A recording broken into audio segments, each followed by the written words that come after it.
Hello, everybody. It's Zach here from RealEstateLicenseWizard.com. Today, I'm going to go over the final 55 out of 255 vocab terms that you need to know to pass the real estate exam. Now, yes, you do need to know these for your real estate career, and yes, they're so important for the real estate exam. So make sure to hit that like button and subscribe if you guys are new to the channel. This is the final part of this series, but guess what, guys? The learning does not stop here. We have tons of other videos on our channel, as well as tons of resources on our website. So check those out after this video as well.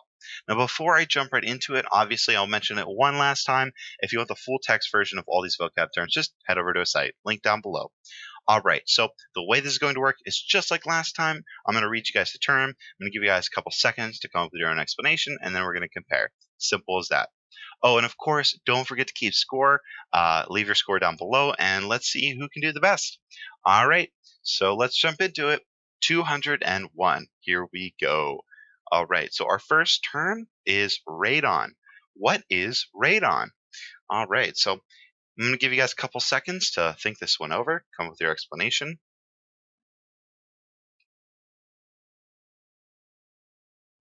All right, so you guys should be familiar with radon, hopefully. What is radon? Well, radon is a radioactive gas dispersed from natural decay of mineral on Earth.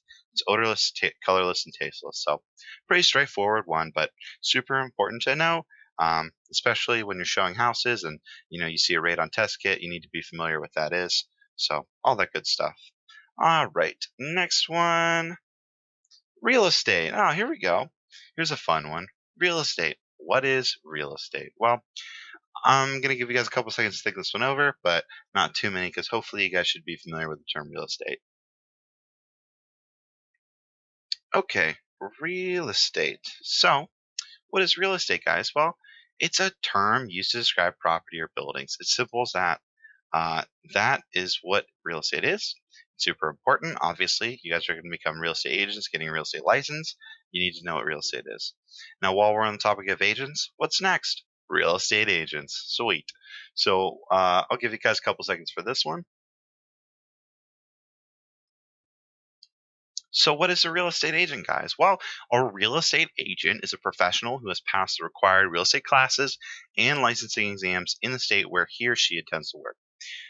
Also, interesting thing, uh, remember, real estate agents, it's state by state. So if you get a license in, let's say, Texas, and you go to Alaska, chances are you're not going to be able to practice real estate there. Now, there is such thing as reciprocity, which we will cover a little bit later. But yeah, remember, real estate agents are state by state. All right, next one, real estate broker. So again, another term that you guys should be familiar with. So here's a couple seconds for this one. Okay, what's a real estate broker, guys? Well, a real estate broker is a person who acts as an intermediary between sellers and buyers of real estate and real property. A broker can work independently or employ other agents. The biggest difference between a broker and an agent is a broker can work on his own, while an agent must work under a licensed broker. So that is completely true, obviously. And in some states, real estate agents are like real estate brokers, and there are some there's some gray area there in the definition. So if you're like, well, wait, that's different in my state, then that's why. But in most states, yeah, a broker basically they work above an agent. They can work independently, whereas an agent they cannot. They have to work under a broker. So, all right, next one, real estate license exam. Okay, so this is another short one. I'm just gonna breeze through actually the next two because these are actually next two because these ones are pretty easy. So, real estate license exam. What is that? Well, of course, that's the what is the license exam? Well, it's broken up two parts: national portion and state specific, and it has multiple choice and a mix of problem solving, math, and vocabulary. But yeah, that's pretty much it for that. I mean, obviously you guys are here, so you should know what the real estate license exam is. And then, of course, real estate license requirements. Just key takeaway for this one. It's going to vary from state to state. We do have a real estate license requirements video, so if you guys are curious about that, I encourage you to watch that one as well. Just going to skip over that one. Oh, here we go. Here's a good one. A real estate lien. So again, we kind of talked about liens generally, but what is a real estate lien? So I'll give you guys a couple of seconds to think about this one.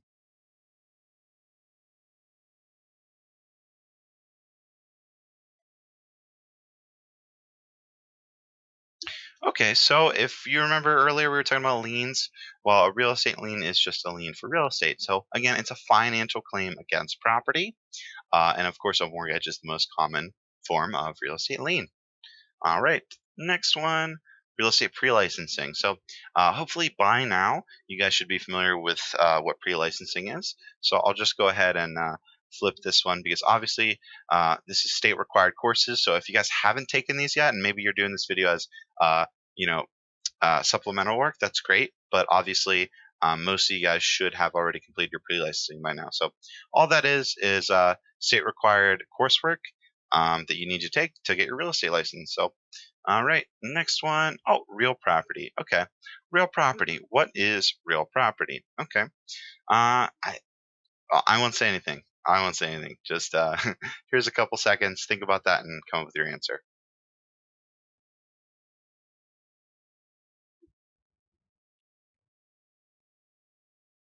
Okay, so if you remember, if you guys have been paying attention, we were talking about personal property in the last video. Well, this is real property, which is the opposite. So, real property is all things attached to the land and the legal rights to it. Real property is usually things that are immovable, such as the home itself or the buildings within the property line. So, that's the opposite of personal property.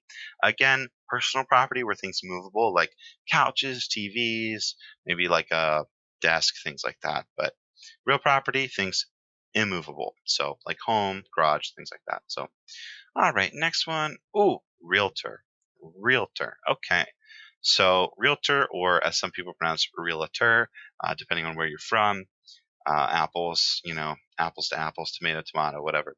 All right, so tell me what you guys think about that in a couple seconds.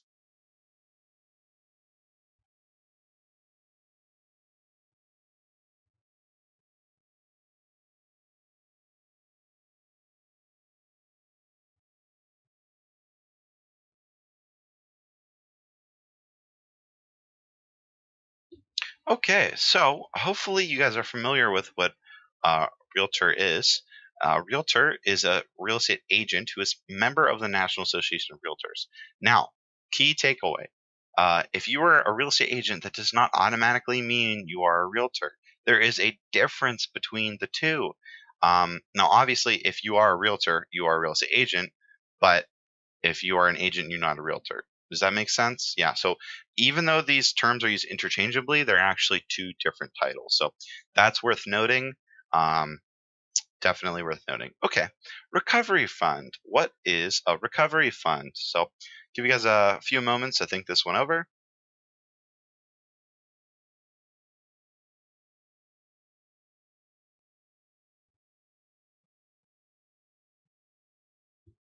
Okay. A recovery fund. So a recovery fund, for those of you guys who do know or who don't know, is a fund set up by commissions in states to protect their public from real estate agents committing harmful acts. Basically, it's an insurance policy for states, homeowners, and their agents. Um, there are plenty of states where recovery funds are active, and I encourage you guys to figure out if your state is one of them. All right, next one, release clause. What is release clause? Okay, so going to give you guys an opportunity to think this one over.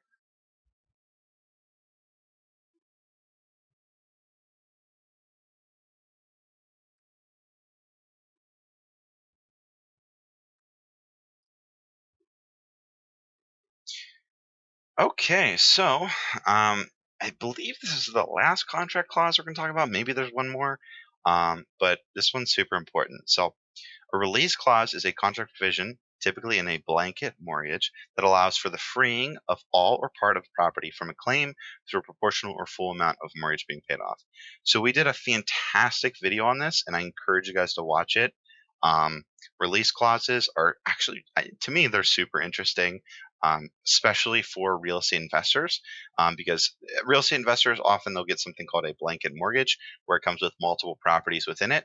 And the way this works is with this contract provision, they're able to pay off a portion of that mortgage and earn the property within it. So if there's like five properties and maybe they pay off like 10%, they could get that one property out of the five while they're working to get like all the other ones. So it's um it's super important to know. because again, this stuff does show up in investing, real estate investing, that is, all the time. So keep that in mind. But yeah, all right, let's do the next one. Oh, rent. Okay, what is rent? Well, hopefully you guys know what rent is. But I'll give you guys a couple opportunities or a couple seconds to think this one over.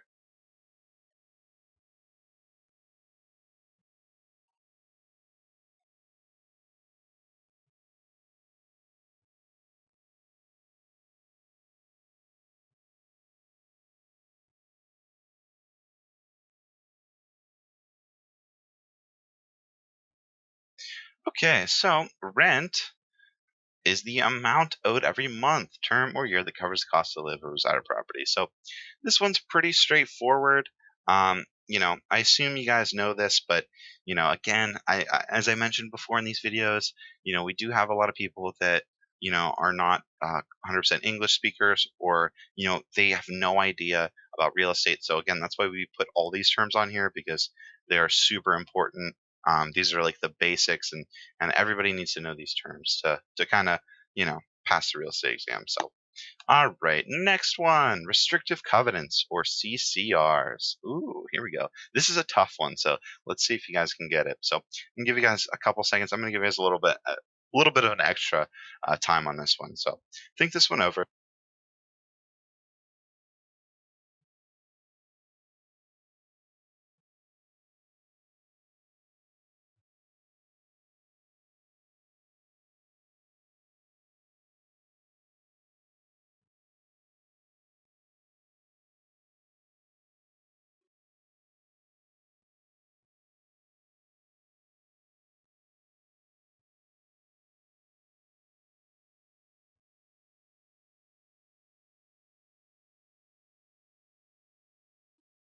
Okay, so what's the deal with restrictive covenants?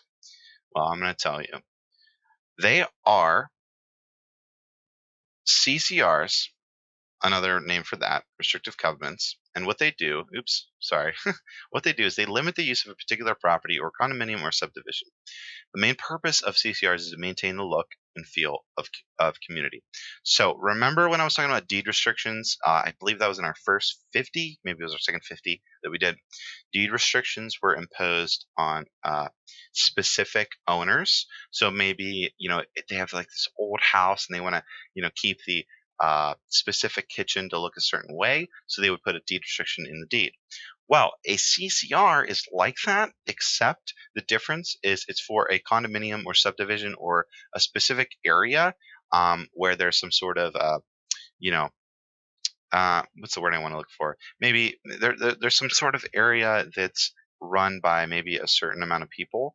So, maybe they want all the houses to only have one garage, or maybe they want all the houses to have a certain color mailbox or something like that. Like that would be a restrictive covenant or a CCR. And again, the purpose is to maintain a look or feel of community. That's why they're used in condominium subdivisions, things like that, is so that like all the houses have similar looks to it. So that's what that is. Okay, rezoning. What is rezoning? So, going to give you guys an opportunity to think this one over.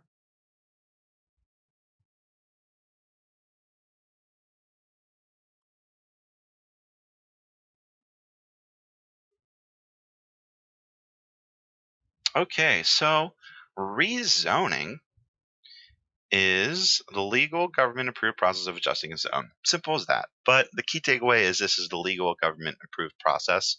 Um, so basically, if maybe you had some, let's see, maybe you had an old house and it was just residential property, and eventually, like a bunch of businesses around it kind of grew up, and you just have this house in the middle of this area that's filled with commercial property. Well, maybe that homeowner wants to sell, and eventually that property can be rezoned into commercial property so it fits the master plan. So that's all that is.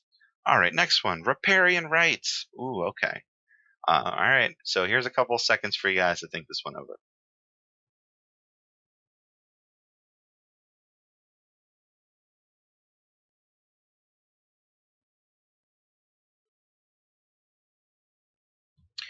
Okay, so if you guys remember, we were talking about littoral rights.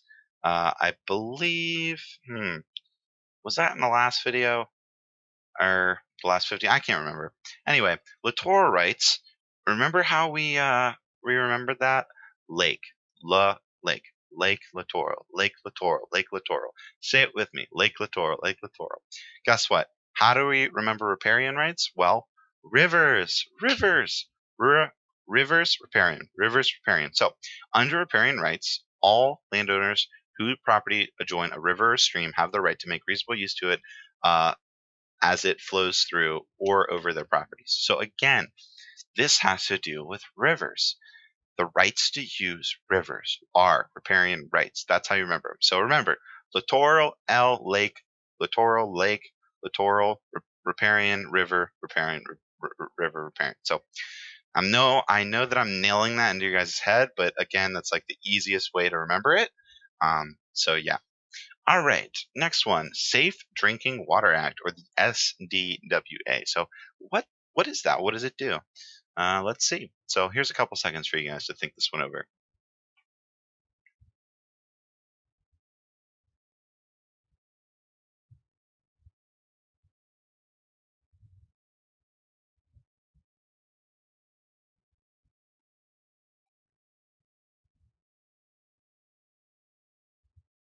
Okay, so what is the Safe Drinking Water Act? Well, if you guys are fans of this channel, you know that I just talked about this in one of our exam questions.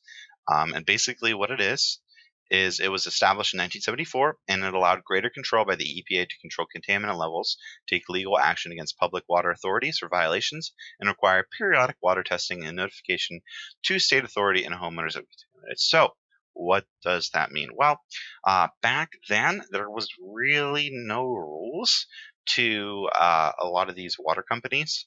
Um, they didn't really have to test the water to make sure it was, you know, good enough to drink. And basically, they passed this law, um, this act, I mean, and basically it established some rules so that people could, take pay more attention to the water that they're drinking. Why is this important for us? Well, as I mentioned before in one of our early videos, uh, environmental law is so important to real estate, especially like it's become no joke. Like every year, they say that environmental laws become more bigger portions on the exam, and it's because I mean there's just been so much stuff that has to deal with the environment nowadays, and it's incredibly important to know as an agent. So, for our instance, you need to know the Safe Drinking Water Act and that it was established in 1974. Because some older houses with older pipes and stuff like that, that's where that can come into play. But, anyways, next one. All right, sales contract. What is a sales contract? So, here's a couple seconds for you guys.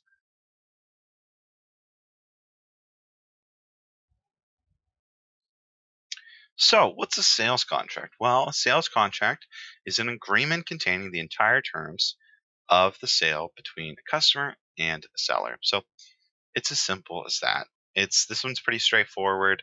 Obviously, a sales contract is what us agents use. Almost on a hopefully a weekly basis.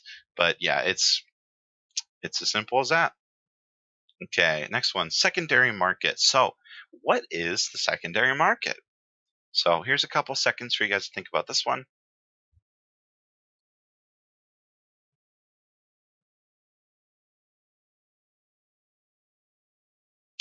Okay, so this one is a pretty short explanation, but it's important to know.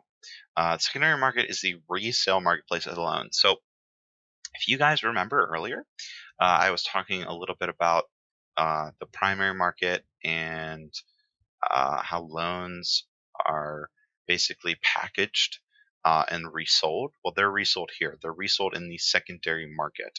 So that's how this works. That's how they're connected to. But you can buy, believe it or not, you can buy bonds that are for home loans. So Um, they package these loans into bonds, and then you could buy them as almost like an investment.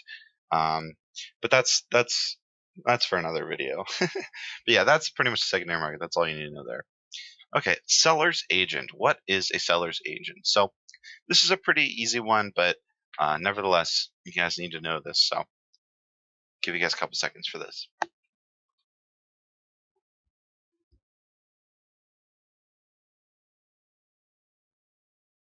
Okay, so the way they describe this, and I think this is like the best way to describe this, is right here. If someone wants to sell their home, they enlist a seller's agent. It's as simple as that. A seller's agent, also known as a listing agent, represents the seller in the transaction. In return for their services, they receive a fee. So this is what you guys are going to be doing. Most of you guys, that is. Um, once you guys pass the exam, once you get your license, depending on what you guys want to do with your license, when you're selling property for somebody, you are a seller's agent. By definition, that is what you are. And if you recall from our first 50, you could have been a buyer's agent. So that would be, you'd be representing someone to buy property with. This is for selling. So this is a seller's agent, someone who sells property for them. So that's the way that one works. Okay, next one, servient estate. What is the servient estate? All right, so here's a couple seconds for you guys to think this one over.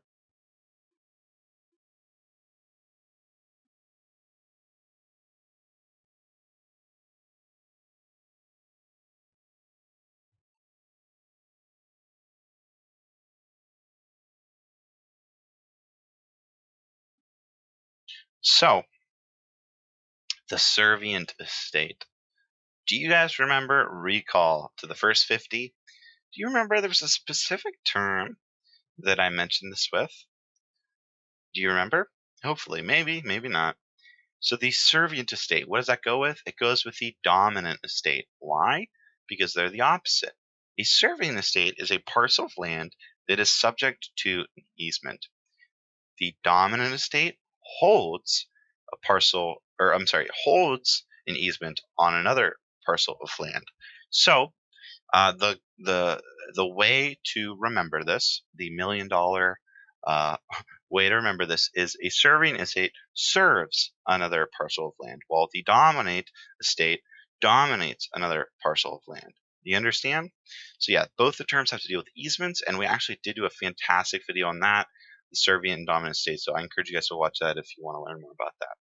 All right, next one, sole proprietorship. All right, sole proprietorship. So give you guys some time to think this one over.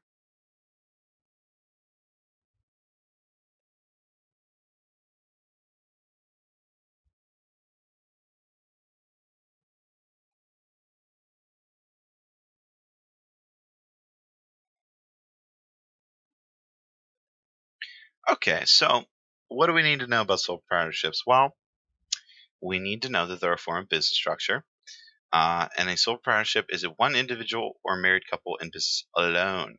So, sole proprietorships are the most common form of business structure, which is so true. Basically, uh, if a sole proprietorship wants to own property, how does that work? Well, that works that they literally own the property themselves.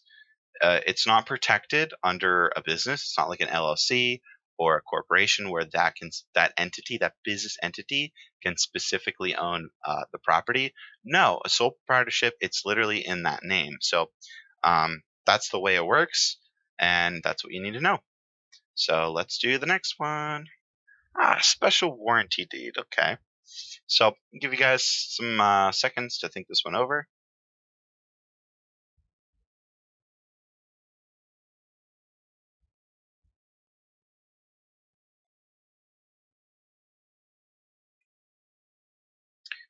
Okay, so here's the deal about the special warranty deed. Remember I was talking about warranties earlier? A special warranty deed is a deed in which the grantor warrants only against defects occurring during their ownership. So what does that mean? Well, I'm going to explain right now. So imagine you purchase property, and let's say you live there for 5 years, and then you sold it, and you did a special warranty deed in your transfer of the property to somebody else, meaning that you're only warranting only against defects occurring during your ownership. So what does that mean? Well, if they find some sort of issue, maybe like from like 10 years ago, with the title or something like that, you are not guaranteeing that you knew about that, because technically you're only guaranteeing the effects of while you owned the property. Does that make sense? I know that's a little bit of a confusing topic for a lot of people. Hopefully, you guys understand that. But again, that's a special warranty deed. Super important to know. Incredibly uh, relevant to a lot of real estate transactions. So keep that in mind. Alrighty, next one, special agent. Okay, not secret agent, special agent. All right, so next one, again, gonna give you guys some time to think this one over.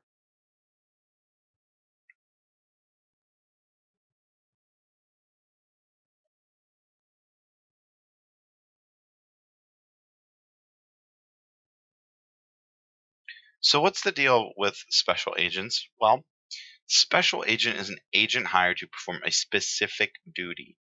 So a real estate agent's power and authority is limited to that specific task. So I believe when I was talking about a general agent, I was referencing a broker. You know what? I might have misspoke on that. That where I said a regular real estate agent would be a general agent. I meant to say that would be a broker.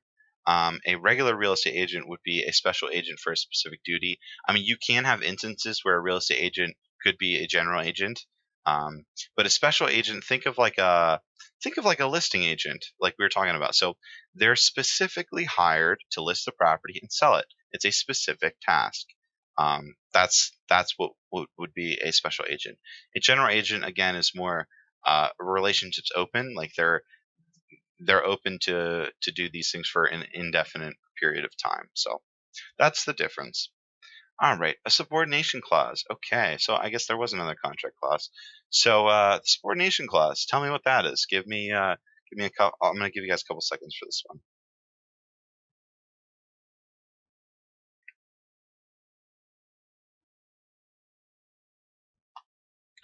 So, what's the subordination clause? Well, in real estate, it establishes order of priorities of financial claims.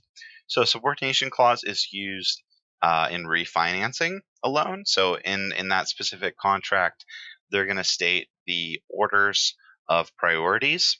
And basically, that's all it does. Now, why does that need to be done? Well, it's because in refinancing, they need to make sure that the liens are in order, so that certain parties get paid in the appropriate manner. So, and we do have a video on that one as well if you guys want to check that out. All right, the Superfund Amendments and Reauthorization Act of 1986, or the SARA, or SARA for short. Tell me what that one is. I'll give you guys a couple seconds for that.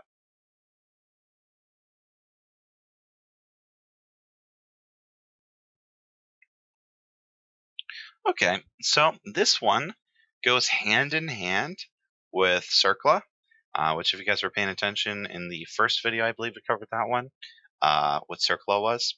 And basically the purpose of this one was after CERCLA expired, they passed this, and basically it amended the original act, and it added some extra stuff. That's pretty much all you need to know. It basically amended the first act. All right, next one, tax lien. So I do believe I covered this earlier, but I'll still give you guys some seconds to come up with your explanation on what this is.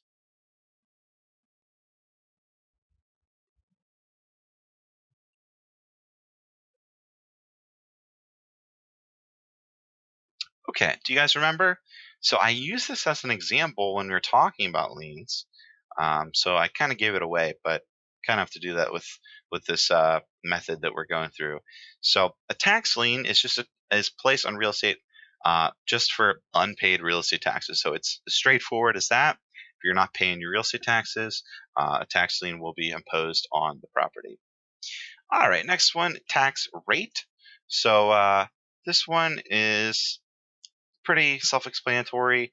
Um, I guess I can give you guys a couple seconds for this one, but don't get too hung up on this one if you don't. know the specifics. Okay, so what's a tax rate, guys? Well, it's just a rate designed by the government to tax a person, business, or entity. So again, um, pretty straightforward. This is just a basic term that most of you guys should be familiar with, but maybe some of you guys this is new too, so that's how this works. And this is going to go with the next term, which is taxation. So I'm just going to go ahead and talk about this one too briefly, so we can get into the tougher ones. But taxation is just the process of taking a portion of worth from a person or business and using that for greater welfare of the public. So I'm sure you guys are familiar with taxation. Um, every time you guys get a paycheck, a certain portion of your paycheck goes towards, uh, the government, and not just the federal government, but the state and local government, so that they can maintain roads, build parks, stuff like that, all that good stuff. So that's what taxation is. So simple as that. All right, tenancy in common. What is a tenancy in common? So I'm going to give you guys an opportunity to think this one over.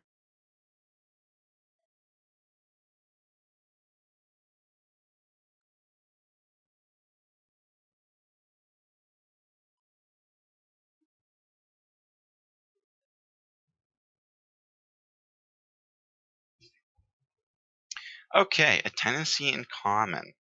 So, if you guys remember, we were talking about tenancies a little bit, I think, in the last video as well as the one before that. So, 4 and 3. But basically, what is that? Well, tenancy in common is when a parcel of real estate is owned by two or more tenants. Now, upon the death of a tenant in common, the share is transferred to the estate or heir of deceased tenants. So, that's just how that one works. But important to know. Next one, tenant. So, what or who is a tenant? Give you guys a couple seconds for this one.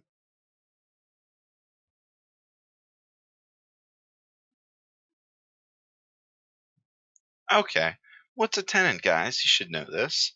A tenant is a person who occupies land or property rented from a landlord. Yes. So, if you are renting property from somebody, you are a tenant. That's right. So, pretty straightforward one. Next one, tenants by the entirety. Okay. So, give you guys some time for this one. It's a little bit of a tricky one, so give you guys some time for this.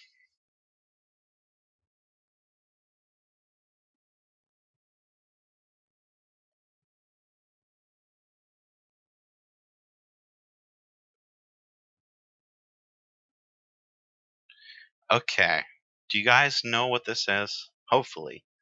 If not, it's no big deal because I'm going to explain right now. So, tenants by the entirety is a special form. I don't know why this font is small and all the other fonts are big. Um, but I'll just listen to my voice here. I don't know why the font went small all of a sudden. So, tenants by the entirety is a special form of co-ownership used in some states that allow a husband or wife to inherit the other spouse's ownership interest upon death. Couples who are tenants by the entirety automatically have the right of survivorship. The surviving spouse immediately becomes the sole owner of the property when the other spouse dies. So, what does this mean? Well, it's important to know this because in other states, there's community property laws where, as I mentioned earlier, in our first 50, I believe, or maybe the second 50, community property laws are slightly different than tenants by the entirety. Tenants by the entirety laws mean that husband and wife are basically the same ownership interest. They are the same party, and meaning if one person dies, the the ownership automatically is transferred to the other person. Now, with community property, it's not that case. Again, community property, uh, they basically treat husband and wife or spouses as um, individual assets or individual members, meaning if one of them dies, it does not necessarily mean that that interest is transferred to the other person. So, again, it's a little bit confusing, I know. Hopefully, I explained it well enough. If you guys do have any questions, don't forget you can leave them down below. I'd be happy to answer them. So, all right, next one, the Clean Water Act or the CWA. All right, so think this one over. Give you guys some time on this one.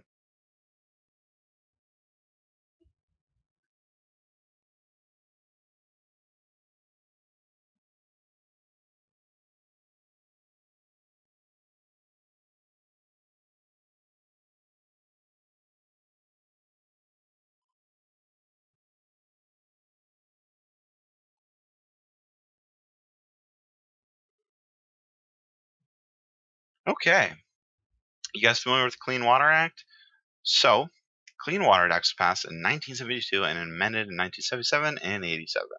Clean Water Act was originally known as the Federal Water Pollution Control Act. It is intended to regulate pollutants discharged into waterways. Why is this important? Well, let's say you have a property, maybe it's commercial, and you are discharging waste into the local river or pond. Well, you could be responsible for payment to the government or cleanup or both if you don't, maintain that. So why is that important for us? Well, again, if you are in commercial property or even common, just regular non-commercial property, residential property, if you go to a house and you see some sort of issues there with uh, you know discharged pollutants, there could be issues there. So again, be familiar with that. Look out for that when you guys are looking and showing properties, things like that. But of course, be familiar with the act for the exam because it does show up on the exam. All right, so we're going to stick with the theme of acts. Oops. Oh, looks like I accidentally. Um, oh man, I don't know what's going on here. Well, this looks like this one didn't work. So the Fair Housing Act was going to be the next one. So if you guys want to compete, you can close your eyes here. But basically, what is the Fair Housing Act? Well, that law just prohibits discrimination buying, selling, renting, or financing housing. These laws prohibit discrimination based on race, religion, color, sex, disability, children, nationality, and more. It's pretty straightforward. By now, you guys should be familiar with this act. If you go into a real estate agent's office, typically they'll have Fair Housing Act posters on it, or I'm sorry, in the office hanging up, things like that. And actually, in some states, they're actually required to be hung up. So keep that in mind. But yeah, super important to know. Uh, you're going to deal with this. Trust me, you're going to deal with stuff like this in your real estate career. So, okay, next one is timeshare. What is a timeshare? So, I'm going to give you guys an opportunity to think about this one. So, think it over.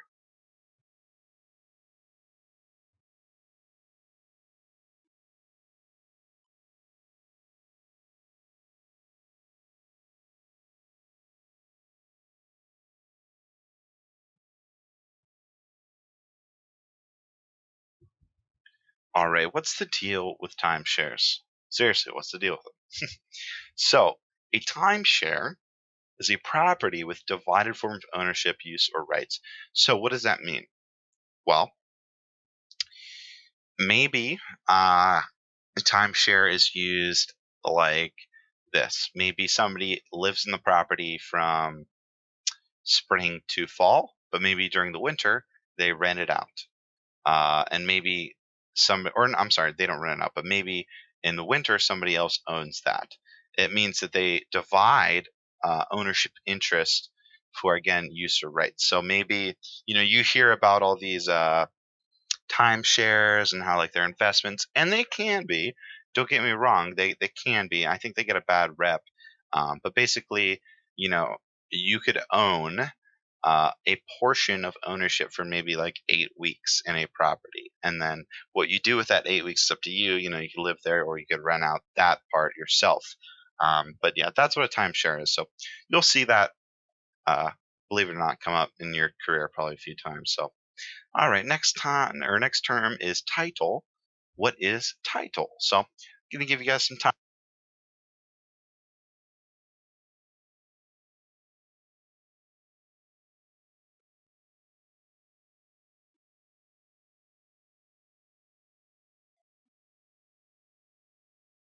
Okay, so title, what is that? Well, it's just the legal concept of saying you own a right to some form of asset or interest. So if you have title, it means you have the right of ownership, or you have the right of asset or interest. Pretty straightforward. We did do a full video on titles, deed versus titles, types of titles, things like that. So I encourage you guys to check those out as well if that's something that you're struggling with. Okay, next one, title contingency. All right, so think this one over. Going to give you guys some time on that.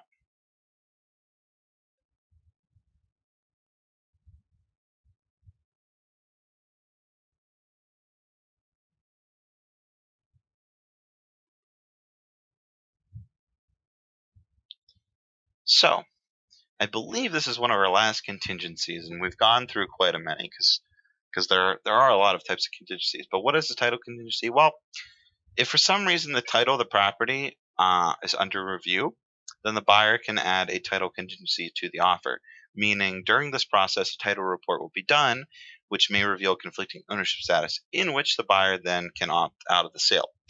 So, for example, if there's some sort of dispute of land on who owns what, you might look into telling one of your clients to, maybe look into getting a title report. That way, you can see specifically what the instance is. And hey, sometimes until title reports are done, people think that they own, um, they own a certain part of their property, and then title report comes out, and guess what? Maybe they didn't, and that can obviously affect forms of sale and property transfer, stuff like that. So, all right, next one, triple net lease. What is a triple net lease? So, give you guys some time for that.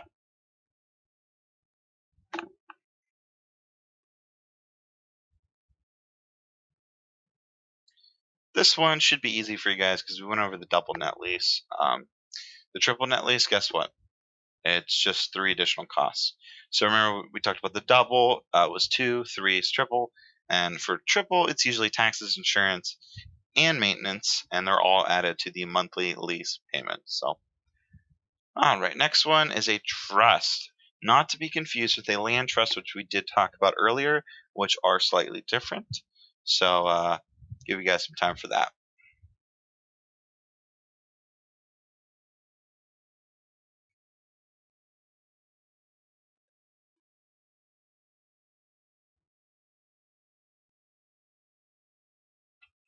Okay, so what's the deal with trust? Well, trust is a three-party relationship in which the first party, the trustor or the settlor, transfers a property under the second party for the benefit of the third party, the beneficiary. So, what does that mean? Well, you'd establish a trust if maybe, uh, let's see, so maybe you have some sort of business and maybe you really don't work on it that much, but it it makes pretty good money, and you want to establish a trust for your uh, daughter and son. So you would make them your beneficiaries, and you would put the trust into uh, you know a second party. And basically, what they would do is maintain the trust and make sure that everything's going well for the beneficiary. So let's just say you passed away, something that way they would handle it for them. So that's what a trust is. All right, and to go on that, a trustee, which we kind of already talked about, just briefly mention that trustee is required to manage a trust in accordance with the trustor's wishes in the beneficiary's best interest. So again, I mentioned that second party, that would be a trustee. So a trustee can be an individual or a financial institution such as a bank. So pretty straightforward stuff there.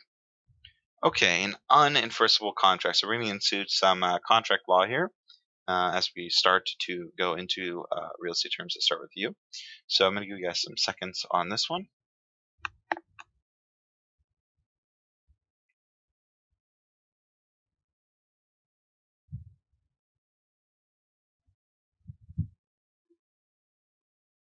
Okay, so hopefully you guys came up with a good explanation for this one. So the deal with unenforceable contracts is you might be thinking, oh, well, that's easy. That's just, that's just a contract that doesn't work, something like that. Well, there's a little more to that. So an unenforceable contract is one that is valid, but one that the court will not enforce. Any contract agreement created by two parties for illegal actions is considered an enforceable contract. So basically, what's an example of that? A contract to kill, a contract to steal, any sort of contract that is illegal. So maybe the contract is legal. Maybe like you look like maybe the contract is legitimate. Like, oh yeah, technically they signed. However, it's for an illegal action. That would be an unenforceable contract. So a little bit of a tongue twister there, but again, relevant and important to know for your real estate career and for the exam. So, all right, a unilateral contract. All right. So if you remember, we talked about bilateral contracts, I think in our second video or first. So keep that in mind. Give you guys some time to think this one over.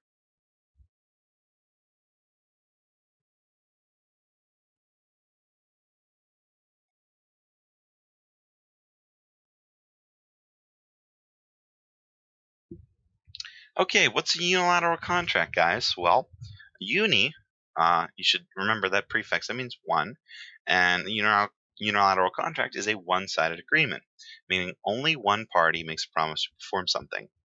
One party pays the other party to perform a certain duty. If the first party fulfills the duty, the second party is obligated to transfer specified funds. So, an example of a a unilateral contract or a one-party contract would be if you put a poster up for a dog that was missing, and you put $100 finder's fee if someone can find this dog. Well, obviously, everybody that walks by is not required to look for that dog because they don't have any contract. So they don't have any requirements because it's just one one person. Now, if one person does walk up and say, "Oh, hey, like I saw that dog," and they go find it, well, it's still a contract.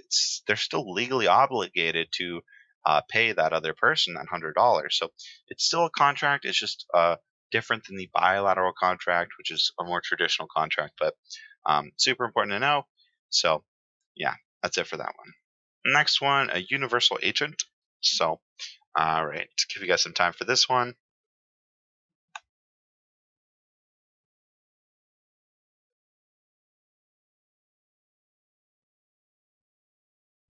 Okay, what's the deal with universal agents? Well, a universal agent is an agent hired who can act on behalf of a principal with complete power, or in other words, can legally act in replacement of the principal. So this is kind of scary. Okay, and here's why.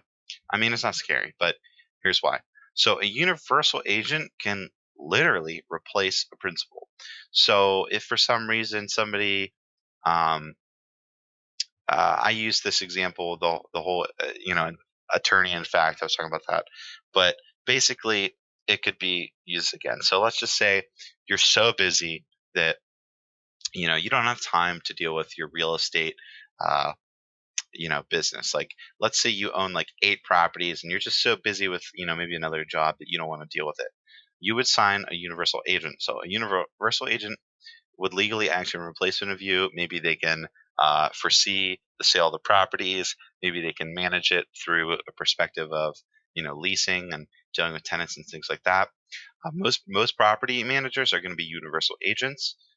So that's what that means, and that's what that is. So, all right, next one is VA loans. What are VA loans? So, I'm going to give you guys an opportunity to think this one over. So, think about that.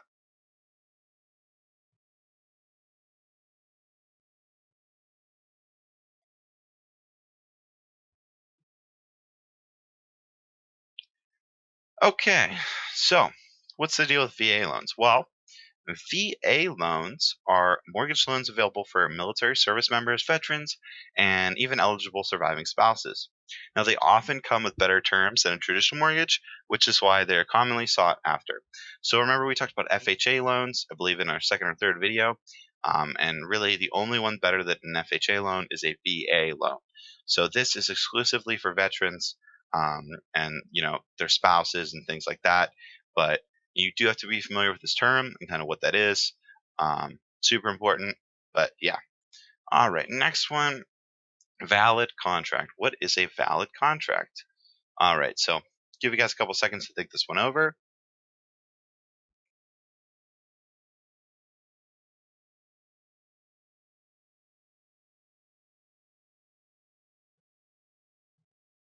Okay. So a valid contract is pretty basic. That just means it meets all the legal requirements of a court of law and is legally enforceable. So simple as that. It's a valid contract. It's good to go. There's no issues with their legal requirements. You could totally use it. All right, next one, variance. What is a variance? So give you guys some time on this one.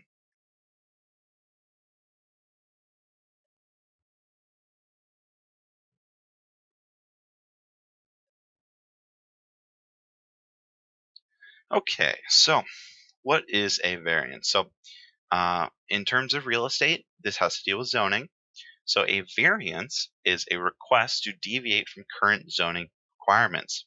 If granted, it permits the owner to use his or her land in a way that is ordinarily not permitted by the zoning ordinance. So, maybe there's a specific zoning code that a building can't be over a certain height in this town, and this person tries to get a variance so that they can build a little bit taller. That would be they would need a variance. That is what it would deviate from the current zoning requirements. So that's it for that one. Let's go to the next one. Oh, a void contract. So I think we've done all three types of contracts, or maybe no, we got a couple more left. All right, void contract. So let me know what you think a void contract is. I'll give you guys a couple seconds.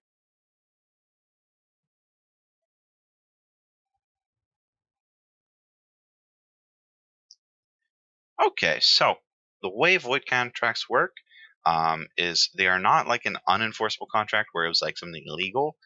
This is perfectly legal, but it may not have one of the requirements. So a void contract has no legal force or effect because it lacks one or more legal requirements. So, for example, uh, as we talked about an unenforceable contract, maybe that would be a contract to kill or a contract to steal. Maybe this contract is just a regular contract for uh, maybe to buy a house or buy a car or something like that. And maybe there's a rule that maybe the contract has to be, well, obviously, you have to be 18 or older. So maybe they were pretending to be 17. The contract would be void because again, um, you know, the contract itself is fine, but the fact that it lacks one legal requirement or more means that it is a void contract. Hope that makes sense. All right, and then to stay on topic, we got voidable contract, which does have to deal with contracts as well. So give you guys a couple of seconds for this one.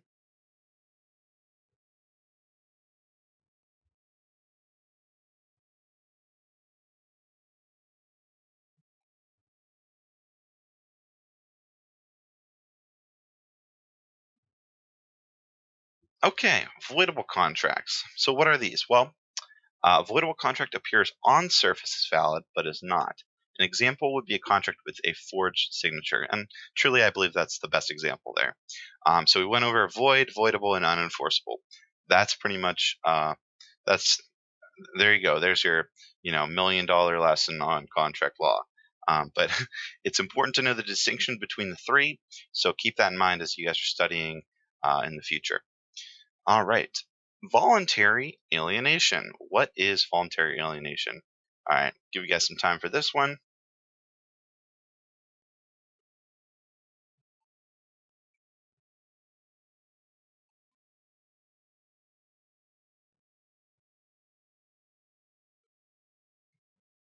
Okay. So if you guys remember, we talked about involuntary alienation, I believe 2 videos ago. With voluntary alienation, this means it's voluntary. It's with the owner's consent. So voluntary alienation is transfer of title made with the owner's consent. Transfers like this are initiated by either a public grant, property owner executing will, gifting, selling property. So again, this is just the basic form. This is just hey, you want to sell a house? Well, it's technically you're going to transfer it through voluntary or voluntary alienation. That's the way it works. All right. To stick with a voluntary theme, the next one is voluntary liens. So you remember we talked about involuntary liens. So give you guys a couple seconds for this one.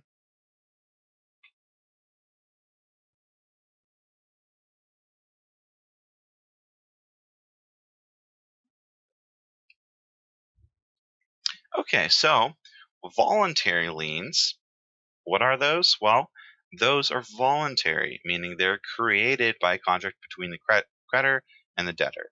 The most common type is a mortgage. So again, remember we were talking about involuntary liens, where like a mechanics lien or a tax lien, those are things that the homeowner does not want. Really, they don't have any choice. It's involuntary, it just happens. Whereas a voluntary would be something like when they purchase a house or maybe they sell a house or something like that. They are they're allowing that to happen. That's how you need to know the distinction between the two, between involuntary and voluntary. So all right, we're on to W words. Warranty deed. So if you guys remember, we did talk about this a little bit earlier. So think about this for a little bit.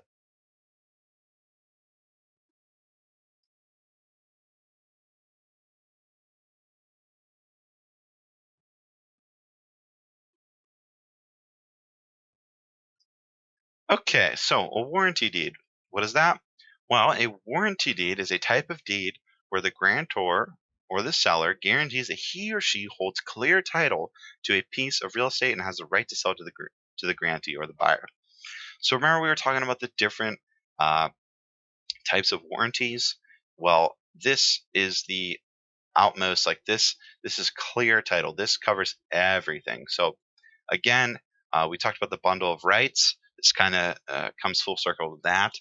This is just implying this deed means that again that they're giving them clear title, no no issues, and it's from not just the beginning of when they owned it, but from the beginning of when the property was established. It's clear title.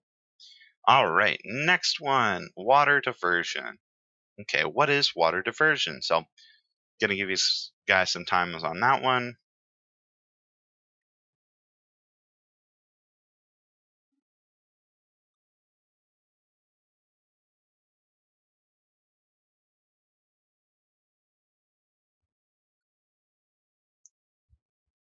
Okay, what's water diversion? Well, okay, I think it kind of sounds like what it is. Water diversion is the removal or transfer of water from one place to another. So it's simple as that. When we're talking about riparian rights, which we covered in this video, water diversion would be diverting maybe some of those that specific river to another area, and whether or not that's legal or not does depend on the local laws as well as state laws, things like that. But that's what water diversion is. So, all right, next one, water rights. So while we're on the topic of water, we got water rights. So, uh, in your best way, give me an explanation of what water rights is.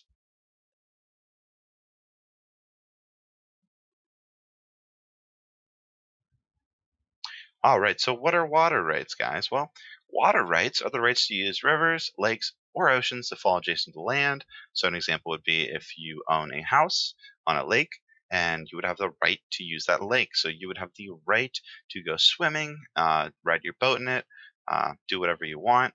That would be the water rights. Now, it's worth noting that obviously water rights are not always necessarily transferred when we're talking about purchasing property and when you're transferring bundle of rights. So it's worth finding out whether or not specific properties come with the water rights, because sometimes they don't. More or not they do, but again, it's important to look into that, especially if you're dealing with a lot of properties that are have to deal with, or that have properties that are near water, things like that. All right, next one, zoning. So what is zoning? So hopefully by now you guys should know what this one is, but I'll give you guys some seconds to think this one over.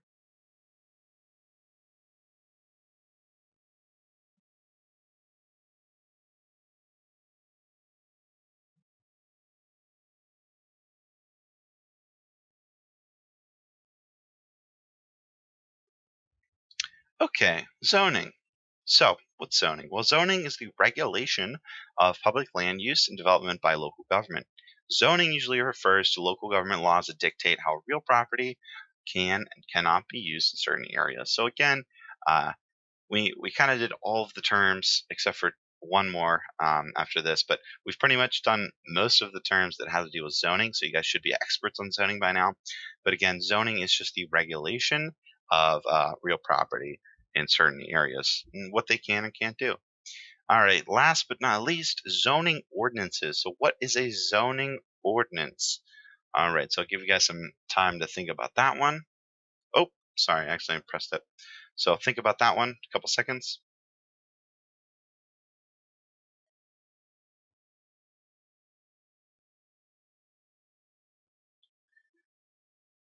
Okay, so last but not least, zoning ordinance. What are zoning ordinances? Well, they are written they are a written regulation and law that defines how property is specifically zones can be used. So zoning ordinance might be that in commercial property, buildings must have, I don't know, maybe, a certain height or maybe a certain width, or maybe they have to have certain space in between other buildings, things like that. It could be anything, but that would be a written regulation or law that defines, how the property acts in that specific zone. So yeah, it could be anything, but all right, guys. Well, we did it. That's 255 uh, definitions, real estate terms, whatever you want to call them, vocab words, all that good stuff. Um, it's been amazing. It's been long. I mean, give you guys a round of applause for those of you guys who made it through all 255. I know I'm personally a little bit exhausted. Um, but yeah, obviously, as I mentioned before in this first video, the studying does not end here. We have tons of other resources on our channel as well as our website, so please check those out as well. If you guys have yet to subscribe or like, please do. It helps out the channel a lot. All right, guys. Well, thank you so much. I really appreciate spending all this time with me. Until next time, this is Zach from RealEstateLicenseWizard.com. Make today magical.